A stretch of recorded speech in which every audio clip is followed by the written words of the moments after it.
On the far western coast of the continent, high atop a rocky promontory overlooking the Sunset Sea, sits Casterly Rock, ancestral seat of House Lannister. Below it lies Lannisport, one of the great cities of Westeros, a center for trade, culture, and the great Lannister fleet. There are a number of gold and silver mines in the Westerlands, making it the richest region in all of Westeros. One of the most productive mines lies beneath Casterly Rock itself, making House Lannister the wealthiest of all the noble houses. This allows House Lannister to finance many endeavors of other noble houses. Even the king himself has sought credit from Casterly Rock from time to time. We Lannisters claim our descent from the Andal invaders, and through the female bloodline, Lann the Clever. According to the legend, Lann, using only his wits, won Casterly Rock from the noble House of Casterly during the Age of Heroes. The Lannisters reigned as kings of the Rock for thousands of years, and worked to make it the envy of the rest of the Seven Kingdoms. Our time as kings ended, however, when Aegon Targaryen, otherwise known as Aegon the Conqueror, arrived in Westeros with his army.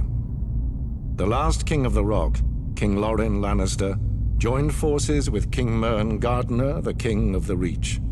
Together, with 60,000 men, they met the Targaryen host in open battle. History tells us that Aegon unleashed all 3 of his dragons, slaughtering 4,000 men at what came to be known as the Field of Fire.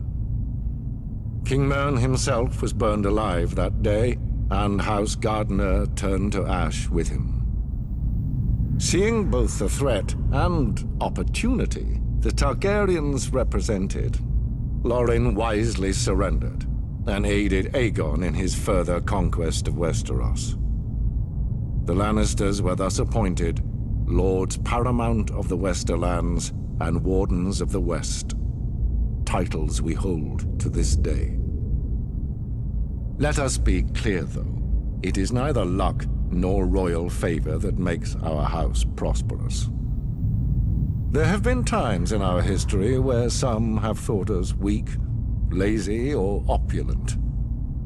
My father, Titus Lannister, nearly bankrupted our house with his poor investments, and allowed himself to be mocked openly at court. When our vassal, the Rains of Castamere, dared to rise up against the Lannisters, they learned how dangerous it can be to taunt a lion. I, Tywin Lannister, led the assault on Castamere to put down this rebellion. I made an example of them, to anyone who doubts our might. They even made a quaint song about the fates of the Rains of Castamere. Sadly, there are no Rains left to hear it. Today, the Golden Lion of Lannister is rightly admired and feared throughout the Seven Kingdoms. Our words are, "Hear me roar." But there are other words that should be remembered when crossing a lion of Casterly Rock. A Lannister always pays his debts.